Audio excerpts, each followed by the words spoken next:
모든 필요를 아시는 주님 참으로 감사합니다. 오늘도 이 자리 가운데 나와 우리의 부족한 것들을, 우리의 깊게 파인 우리의 마음을 그 주님의 숨결로 채우시는 주님을 느끼고 주님을 만나게 하시니 참으로 감사합니다. 주님께서 우리를 하나의 교회로 불러주셨습니다.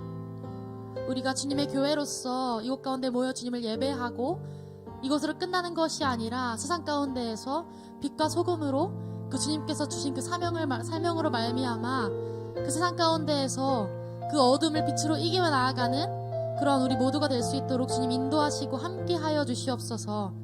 우리의 오른손을 힘있게 하시고 우리가 늘 동행하시고 우리의 요새가 되시고 우리의 피할 바위 되시는 주님만을 바라보며 그 주님을 향하여 나아가는 서영고등부 모든 공동체가 될 수 있도록 주님 인도하시고 끝까지 붙잡아 주시옵소서.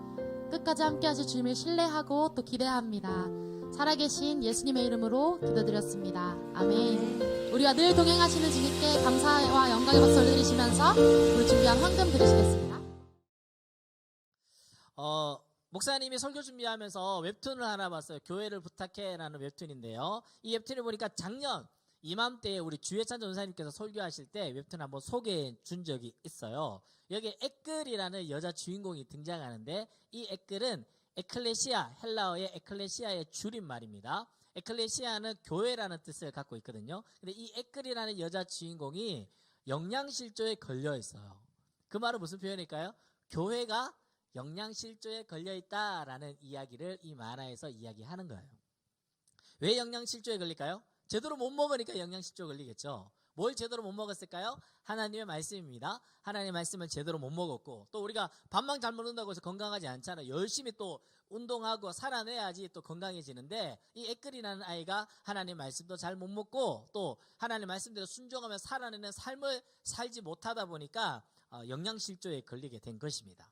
이 만화에서는 오늘날 로마의 극장 형식의 교회 구조, 즉 강당과 회중 사이가 분리되어져 있고 한 명의 설교자에 의해 여러 회중들이 그 한 명의 설교자의 설교만 듣는 것으로 일방적으로 듣는 그 설교만으로서 나의 경건생활은 다 했다, 나의 신앙생활은 다 하고 있다라는 그 착각 속에 살아가면, 그래서 나 스스로 일상 속에서 성경을 펼치고 성경을 읽고 묵상하고 연구하며 그 말씀대로 내가 순종하며 살아내고자 노력하는 삶이 없으면 영양실조에 걸린 교회의 에끌과 똑같다라는 겁니다.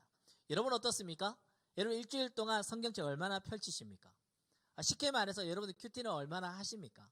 큐티가 아니더라도 성경을 읽거나 묵상하거나 또는 그 말씀대로 내가 살아내고자 얼마나 노력하고 있습니까? 그렇지 못하다면 우리는 이 만화에서 고발하고 있는 에끌처럼 영양실조에 걸린, 영적으로 영양실조에 걸린 성도들이 아닐는지 모르겠습니다. 오늘은 방금 영상에서 봤다시피 분당 우리 교회가 설립된 지 19주년이 되는 해입니다.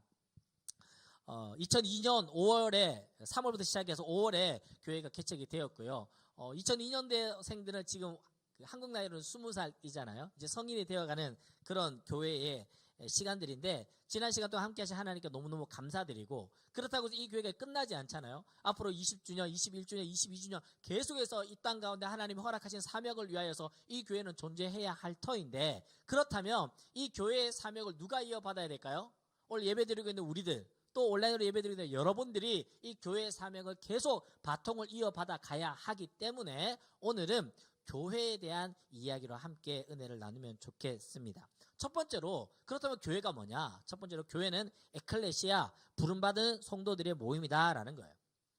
아까 만화에서 설명했던 에클레시아는 헬라어로 교회라는 뜻을 갖고 있습니다. 그 뜻이 잘 담겨진 단어가 고린도전서 1장 2절 3절 말씀에 나오는데요. 고린도에 있는 하나님의 교회 곧 그리스도 예수 안에서 거룩하여지고 성도라 부르심을 받은 자들, 또 우리 주 대신 예수 그리스도의 이름을 부르는 모든 자들, 이들을 두고 교회다라고 하는 거예요. 이들을 두고 에클레시아다라는 거예요. 교회가 뭡니까? 그리스도 예수 안에서 거룩하게 구별된 성도, 또 예수님을 나의 구주 나의 하나님으로 믿고 그분을 그리스도라고 부르는 사람들, 그들이 바로 교회다라는 거예요. 여러분들 교회이십니까? 여러분들은 그리스도 안에서 구별된 성도이십니까?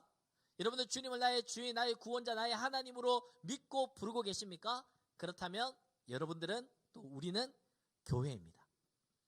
즉 에클레시아는 어디에서부터 시작될까요? 나의 신앙의 고백에서부터 시작되는 거예요. 내가 예수님을 어떻게 고백하고 있느냐, 내가 예수를 어떻게 인식하고 있느냐에서부터 에클레시아는 시작될 수 있습니다. 그래서 오늘 읽었던 본문 말씀 마태복음 16장 16절에서 18절 말씀에 시몬 베드로가 대답하여 이르되 주는 그리스도시요 살아계신 하나님의 아들이시니이다 하니까 18절 말씀에 또 이르되 내가 이르노니 너는 베드로라 내가 이 반석 위에 내 교회를 세우려니 음부의 권세가 이기지 못하리라. 이 장소를 지난번 설교에서 여러분 잘 알고 있을 거예요. 가이사랴 빌립보 지역입니다. 이스라엘이라는 지도가 좀 길쭉하잖아요. 길쭉한데 최북단에 헐몬산, 헤르몬산이 있습니다. 거기 뭐 스키장도 있고 이렇게. 그런데 거기서부터 그 눈도 높기도 하고 물이 쭉 흘러내리면 헐몬산 밑에 있는 물이 풍족하고 숲이 우거져 있는 참 살기 좋은 동네가 하나 나오는데 거기가 바로 가이사랴 빌립보입니다. 너무너무 살기 좋은 동네다 보니까 거기에게 가이사랴 빌립보라고 이름을 붙였어요. 가이사랴가 뭘까요? 가이사. 로마 황제에게 이 지역을, 이 도시를 헌정한다라는 의미로 가이사랴 빌립보라 이름을 짓고 큰 도시를 만들었습니다.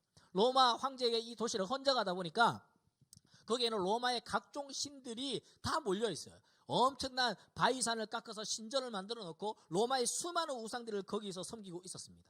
어마어마하고 웅장한 그 신전이 있다 보니까 사람들이 그곳에 방문하기도 하고 우상을 섬기기도 하고 그 신전 앞에 가기만 하면 신앙이 없더라도 나 스스로는 초라해 보이고 그 웅장한 신전 앞에 나 스스로도 고개가 숙여지는 그런 곳이 바로 가이사랴 빌립보 지역입니다. 그곳에 예수님의 제자들을 데리고 갔습니다. 그리고 묻습니다. 수많은 사람들이 제사 지내고 있고 수많은 사람들이 절하고 있고 수많은 사람들이 그 웅장한 신전 앞에서 엎드려 있는 그 장소에 예수님이 묻습니다. 사람들이 나를 누구라 하느냐. 예수님이 어떤 모습입니까? 예수님은요 이스라엘에서도 가장 가난한 동네 베들레헴에서 태어나셨습니다. 아빠도요 목공이었습니다. 그 당시에는 또 그 목수라고 하면 그냥 나무를 이렇게 우리가 만드는 뭐 의자를 만들고 테이블을 만드는 생각하는데 그 지역은 원래 그 속공이 많아요. 속공 바위를 깨부수고 이렇게 속공이 많다 보니까 요셉은 속공이었을 것 같아요. 속공 늘 그 바위를 깨뜨리고 그 망치를 잡고 정을 잡고 손은 부르트고 공기는 안 좋고 그 가난한 가정에서 태어난 예수님. 그리고 이사야서 말씀해 보면 예수님의 외모에 대해서 성경이요 아주 폄하해요. 예수님은 볼품없다. 예수님의 모습 볼품없다라고 평가할 만큼 예수님의 외모가 그닥 좋지 않았던 것 같아요. 그런 예수님이 또 따르는 제자들은 또 어떻습니까? 전부 다 어부들 아닙니까? 대부분이 절반 이상이 어부입니다. 몸에서는 비린내가 나고요. 막 이렇게 뭐 깨제제하기도 하고 제대로 배운 사람들이 아닙니다. 그 사람들 우르르 끌고 다니면서 묻는 거예요. 사람들이 나를 뭐라고 하느냐? 그 엄청난 판신전 앞에서 사람들이 나를 뭐라 하느냐. 제자들이 대답합니다. 예수님 회개하러 천국이 가까웠다 이야기하니까 마치 세례 요한이 살아난 것 같다. 예수님 막 엄청난 기적을 일으키니까 엘리야가 다시 돌아온 것 같다. 또 예수님이 막 울면서 설교하고 하니까 예레미야 같기도 하고 선지자 같기도 합디다. 그렇게 얘기합디다. 그래? 그럼 너희들은 나를 누구라 아느냐? 너희들은 나를 누구라 아느냐? 지난 수년 동안 나를 따라다닌 너희들은 나를 누구라 아느냐? 사랑하는 여러분, 코로나로 온 세계가 병들어 있습니다. 제대로 된 치료제 없습니다. 제대로 된 백신 없어서 한국에서도 백신이 공짜로 맞아라 하는데도 사람들이 안 맞으려고 하는 그런 분위기 속에 있습니다. 이 엄청난 질병 앞에서 여러분은 예수님을 누구라고 인식하고 부르고 있습니까? 경제적으로 참 어려운 시간을 지나고 있습니다. 부익부 빈이빈이 극명하게 갈려지고 있습니다. 전망은 더 좋지 않다고 이야기해요.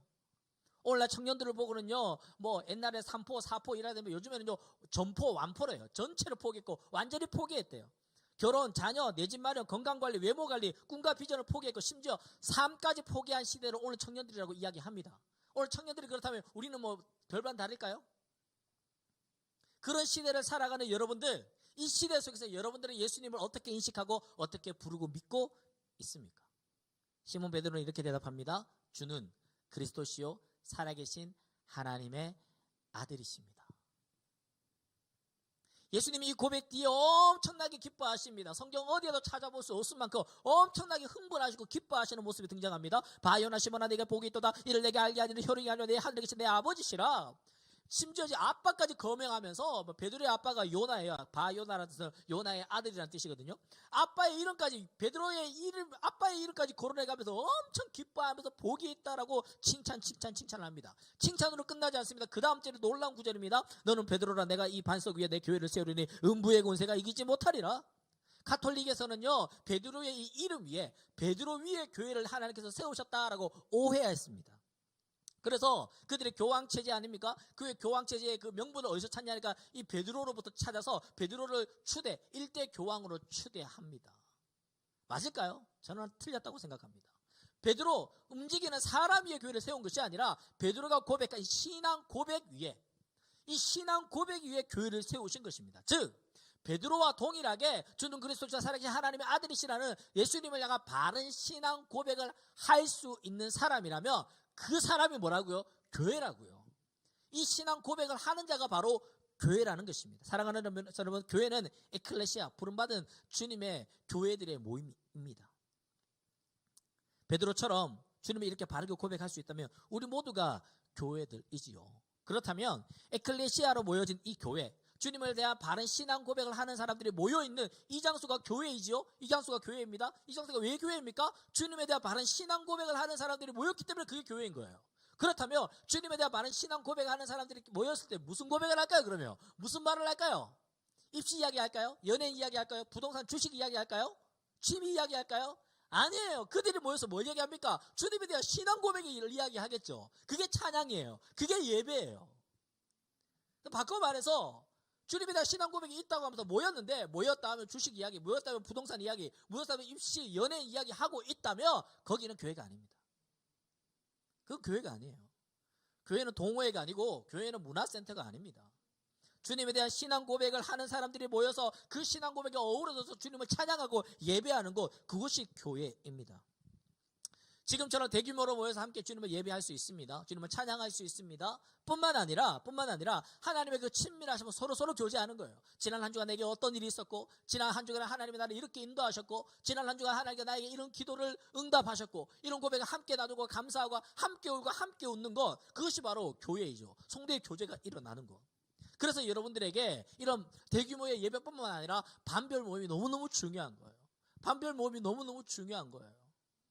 예수님의 산상수훈에서처럼 수많은 군중들에게 설교를 하셨습니다. 시몬 베드로가 설교할 때 3,000명, 5,000명들이 회개하고 돌아올 만큼 군중 설교를 했습니다. 그럼에도 불구하고 1세기 초대교회 예배 이야기라는 책을 보면 대부분의 초대교회 예배의 형식은 서로 눈과 눈이 마주치고 서로 음식을 나누고 서로 대화하고 서로 교제하고 서로 얼싸 안아주면서 서로 이야기를 나눌 수 있는, 서로를 기도해 줄 수 있는 그런 소그룹의 예배들이 대부분의 예배들이었다라는 거예요. 마치 우리들이 지금 하고 있는 반별 모임과 같은 그런 예배의 모습.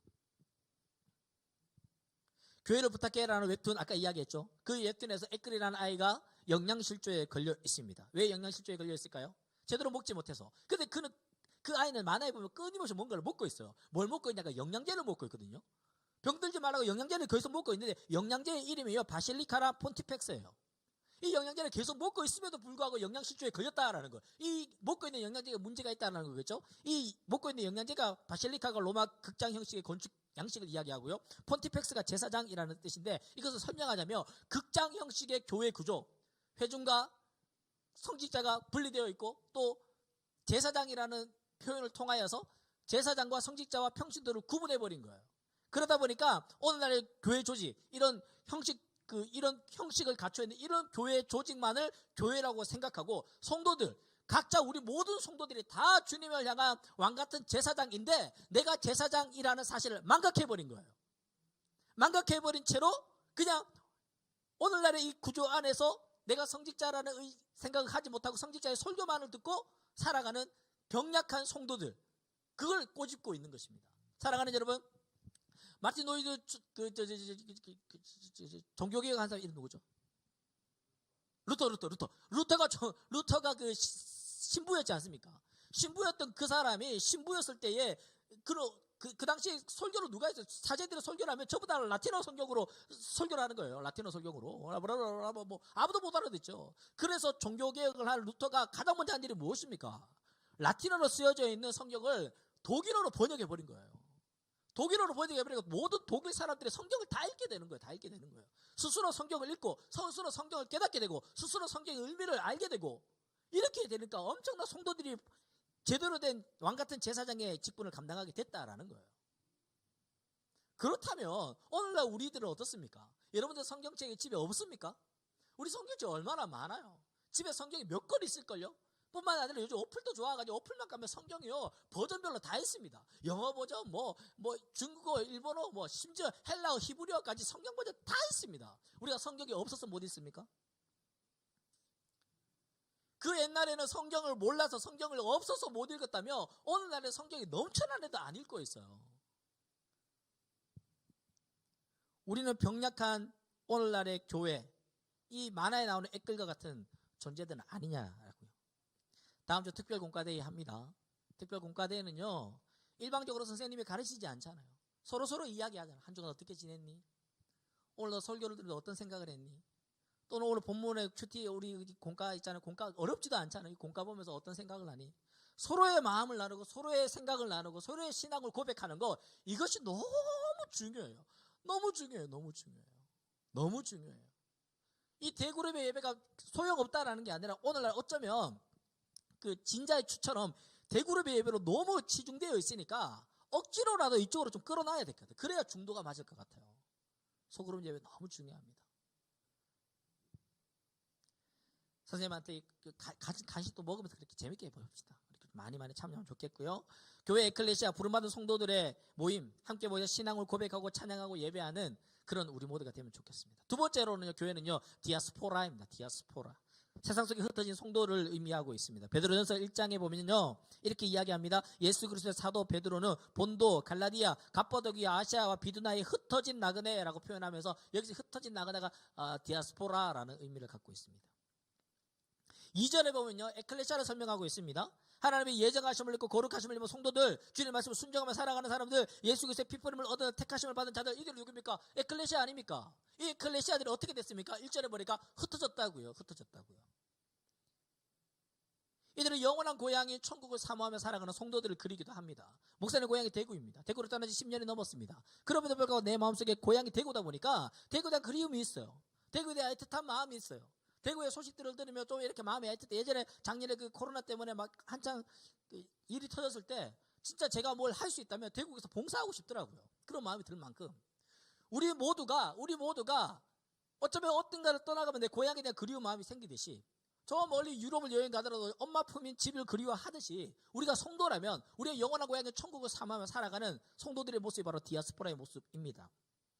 이 디아스포라의 모습은 구약에도 나오고 신약에도 나오는데, 구약에 보니까 열왕기서 마지막 장 25장입니다. 이스라엘의 역사가 끝나는 25장 마지막에 아주 비참한 기록들이 세세하게 기록되어 있는데, 대부분의 내용이 사로잡히고 끌려가고 이런 내용들, 죽고 이런 내용만 기록되어져 있어요. 이들이 끝끝내 바벨론의 포로로 끌려갔을 때에 그들의 모습을 시편 137편에 이렇게 기록하고 있습니다. 우리가 바벨론의 여러 강병 거기에 앉아서 시온을 기억하며 울었도다. 시온을 기억하며 바벨론 강가에 앉아가지고 시온을 고향을 기억하면서 울었도다. 시온이 어디입니까? 예루살렘 성전에 있는 곳이고 마음껏 찬양하고 마음껏 예배할 수 있었던 그곳을 기억하며 우리가 울었도다.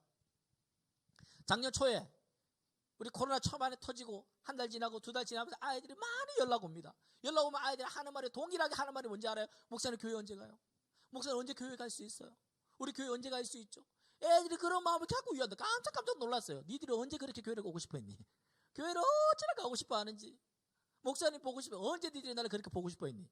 놀라웠어요. 코로나가 터지고 한두 달 지나니까 애들 교회를 너무너무 사모하는 거예요. 너무 좋다 했어요. 근데 1년이 지나고 2년이 가까워지니까 그 마음조차도 어쩌면 희미해지지 않았습니까?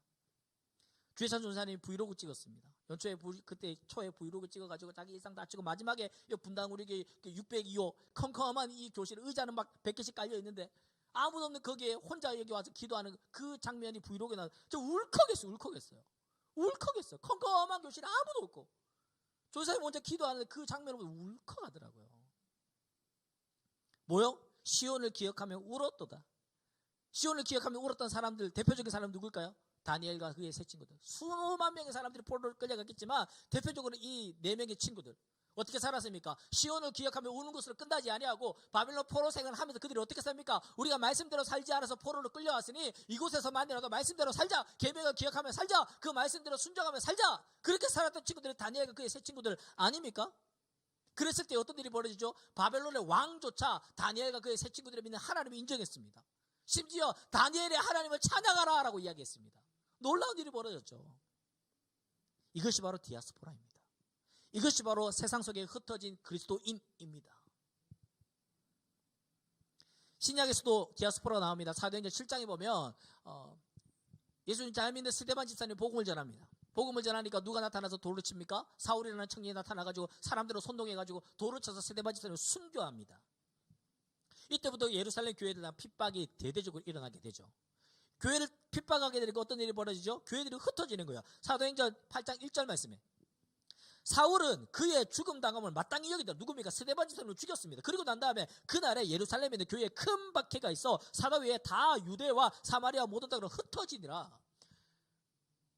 예루살렘 성전에 3,000명, 5,000명씩 회개하고 엄청난 무리의 대규모의 교회를 이루었습니다. 그런데요, 박해가 딱 생기니까 성도들이 흩어지는 거예요. 각자의 고향으로 흩어져 버리는 거예요. 그런데요, 아이고 무서워라 도망가자 이제 예수 안 믿을란다가 한 게 아니라 4절에 이렇게 이야기하고 있습니다. 그 흩어진 사람들이 디아스포라의 성도들이 어떻게 산다고요? 두루 다니며 복음의 말씀을 전할 새에 교회에 모여있던 그들이 흩어져서 각자 삶의 자리로 흩어지고 난 다음에 어떻게 살았다고요? 복음을 전하는 삶을 살았다. 각자 삶의 자리에서 그 신앙 고백을 에클레시아의 그 신앙 고백을 여전히 하면서 살았다라는 거예요. 예루살렘 교회의 초대형 교회를 이루었습니다. 그 당시만 하더라도 3,000명, 5,000명 모였다는 거 대단한 거 아닙니까? 오늘날도 마찬가지인데. 그 엄청난 대규모의 교회를 만들었는데 그것은 어쩌면 하나님의 뜻이 아니었는지 모르겠습니다. 예수님께서는 세상 속에 흩어져서 너희들의 삶의 그 현장 자리에서 너희들의 복음을 전하고 그리스도인으로서 교회로서 예배하며 찬양하며 신앙 고백하는 삶을 살기를 원하는지 모르겠어요. 그 흔적은 사도행전 1장 8절에 나타나기 때문입니다. 오직 성령이 너희에게 임하시면 너희가 권능을 받고 예루살렘과 온 유대와 사마리아와 땅끝까지 내 증인이 되리라. 예수님이 어떻게 이야기하는 거예요? 예루살렘에 머물러 있지 마라. 여기 좋다고 너희들 많이 모여가지고 수만 명 모이는 그런 대형교회 이루지 마라. 어떻게 하라고요? 좀 확대해라. 유대로 좀 흩어져라. 뿐만 아니라 사마리아 니들이 부정하다고 생각하고 니들이 들어가기 싫어했던 그곳에도 좀 가라. 그래가 너희들이 상상도 못했던 예측하지도 못했던 땅끝까지도 좀 가봐라. 그렇게 예수님께서 마지막으로 이 땅에서 사역을 마치고 하늘로 승천하실 때에 예수님이 직접 제자들에게 명령하신 바 아닙니까? 땅끝까지 이르러 내 증인이 되리라. 이 말씀은 지금도 그때도 지금도 여전히 하나님의 예수님의 명령대로 성취되어 가고 있는 줄로 믿습니다. 아멘. 분당 우리 교회는 창립 19주년 오늘 예배를 드리고 있죠. 20년 전에 예배의 강격과 가정의 회복과 젊은이를 깨우는 것과 세상을 변화시키는 이 네 가지의 비전을 가지고 교회는 20년 동안 달려왔습니다. 하나님께서 은혜를 베풀어 주셔서 수많은 사람들이 칭찬하고 건강한 교회로 손꼽히고 있습니다.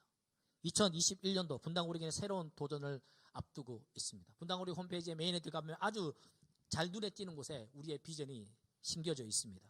일반성도 파송운동, 드림센터 환원, 가평 우리마을 기독교 성률리 연구소.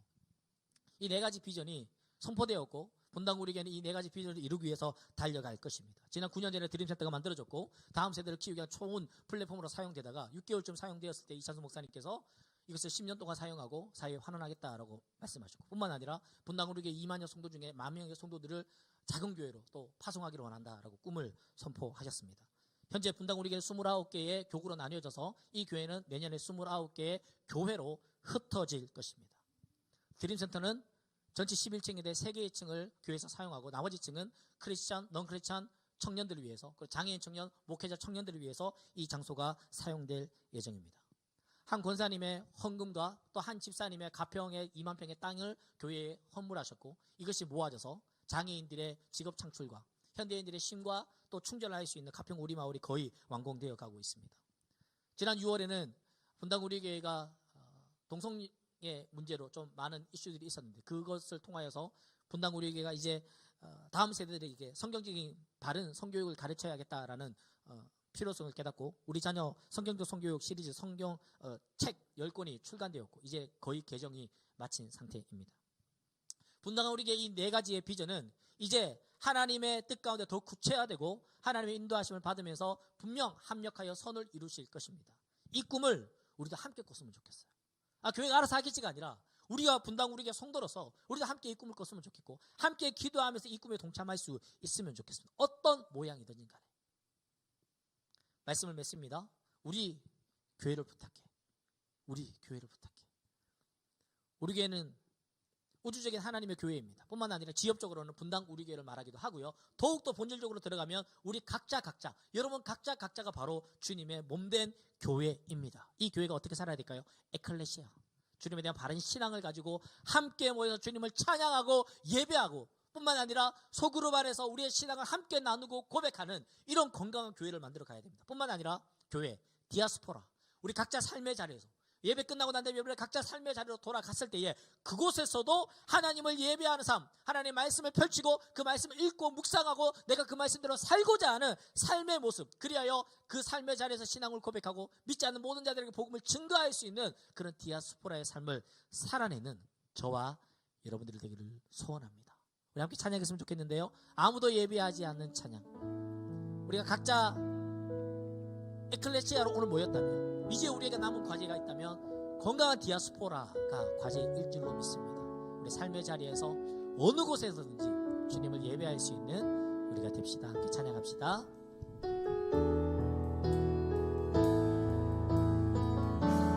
아무도 예배하지 않는 그곳에서 주를 예배하리라. 아무도 찬양하지 않는, 아무도 찬양하지 않는 그곳에서 나 주를 찬양하리라. 누구도 헌신하지 않는, 누구도 헌신하지 않는 그곳에서 주께 헌신하리라. 누구도 증거하지 않는 그곳에서 나 주를 증거한, 내가 밟는 모든 땅, 내가 밟는 모든 땅 주를 예배하게 하는 주의 보혈로 덮어지게 하소서. 내가 선이고 되게 주의 향기로 다시 한번 고백할까요? 아무도 예배하지 않는, 아무도 예배하지 않는 그곳에서 주를 예배하리라.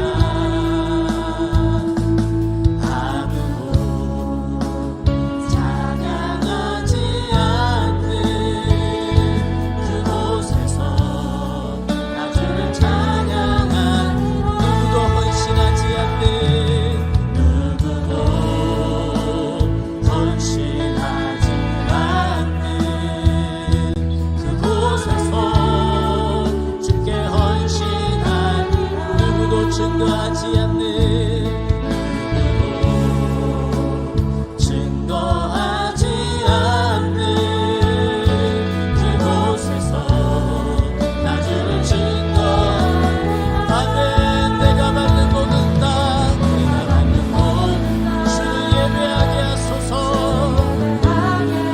주님의 보혈로 덮어진 하소서. 내가 선이고 주의 거룩한 것 되게 한 주님의 향기로 물든, 다시 한번 고백합시다. 내가 밟는 모든 땅 주를 예배하게 주님의 보혈로 덮어지게 하소서. 내가 선이고 주의 거룩한 것 되게 주님의 향기로 이 시간 기도하실 때 우리 두 손 가슴 펴고 기도합시다. 두 손 가슴 펴고, 하나님 제가 이클레시아입니다. 주님에 대한 많은 신앙 고백을 가지고 이 신앙 고백으로 찬양하며 예배하며 교제하는 에클레시아 되게 하여 주시옵소서. 하나님 제가 디아스포라입니다. 이 신앙 고백에 교회의 마음을 내지 않게 하시고 내 삶의 자리에서 신앙 고백이 계속해서 이루어지게 하여 주시며 나 스스로 말씀을 펼쳐 읽고 말씀으로 순종하며 살아내며 복음을 증거하는 디아스포라 되게 하여 주시옵소서. 함께 기도하겠습니다. 사랑해 주님 감사합니다.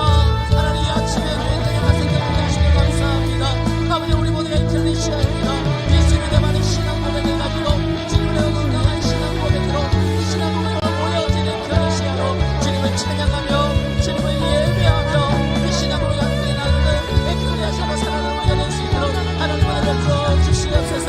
그런데 우리가 디아스포라입니다. 이 신앙 고백 가정과 우리의 직장, 우리의 사업주와 내 삶의 모든 것들 가운데 방금의 찬양 고백처럼 내가 받는 땅 모든 곳에서 주님을 예배하고 찬양하고 이 신앙 고백이 선포되어지게 하여 주시고 나의 삶을 통하여서 구체적인 모든 증거를 통하여서 하나님의 모든 증거가 되어가는 하나님의 디아스포라로 쓰임받는 살아내는 우리가 될 수 있도록 주님 우리에게 이렇게 축복하시고 사용하여 주시옵소서. 우리 다시 한번 찬양하며 나아갑시다. 내가 밟는 모든 땅, 내가 밟는 모든 땅, 주를 예배하게 주의 보혈로 덮어지게 하소서. 내가 선이고 주의 거룩한 곳 되게 주의 향기로. 우리 다 자리에 일어나서 찬양합시다. 자리에 일어나서 찬양합시다. 내가 받는 모든 땅 주를 예배하게 하네 주의 보혈로 덮어지게 하소서. 내가 선이고 주의 거룩한 곳 되게 하소서. 주의 향기로 물들이 주의 향기로 물들이소서. 주의 향기로 물들 주님의 향기로 물들이소서. 주의 향기로 물들이소서. 사랑하는 하나님, 우리가 에클레시아입니다. 주님을 향한 바른 신앙 고백으로 이 자리에 모여서 주님에 대한 신앙 고백을 함께 올려드리며 찬양하며 예배하는 우리가 에클레시아입니다. 뿐만 아니라 소모임에서 만나서 나의 하나님 이런 하나님이었다고, 지난 한 주간의 삶 가운데 하나님이 나를 이렇게 인도하시고 이끌어 주셨다고 함께 울고 함께 웃는 우리가 에클레시아입니다. 뿐만 아니라 우리가 이 자리에서 함께 주님을 찬양하고 예배했다면 우리 모두가 이제 각자의 삶의 자리로 돌아가 그 자리에서 이 신앙 고백이 이어지게 하여 주시고, 나 스스로 성경을 펼쳐 읽고 내가 깨달은 그 말씀대로 순종하며 살아내는 우리 모두가 건강한 주님의 디아스포라가 다 되게 하여 주시옵소서. 하나님, 각 가정에서 예배드리는 친구들이 있습니다. 하나님, 그 자리가 교회 되게 하시고 그 자리가 주님을 증거하는 곳 되게 하여 주시고 그 자리에 주님의 향기로 물드는 아름다운 에클레시아와 디아스포라가 될 수 있도록 주님 축복하여 주시옵소서. 주 예수 그리스도의 은혜와 하나님의 사랑과 성령의 교통하심이 주님을 내가 바른 신앙 고백으로 주님을 찬양하기로 원하는 에클레시아, 이 에클레시아의 신앙 고백이 교회에만 머물러 있지 않고 내 삶의 자리, 가정과 학원과 학교와 직장과 사업자와 친구들의 관계 속에서 뿐만 아니라 우리의 핸드폰과 PC 안에서도 이 디아스포라의 삶을 살기를 원하는 당신의 사랑하는 살아 움직이는 교회들 머리 위에 이제로부터 영원토록 함께 계시기를 간절히 축원하옵나이다. 아멘. 하나님 감사합니다. 영광 받아 주시옵소서.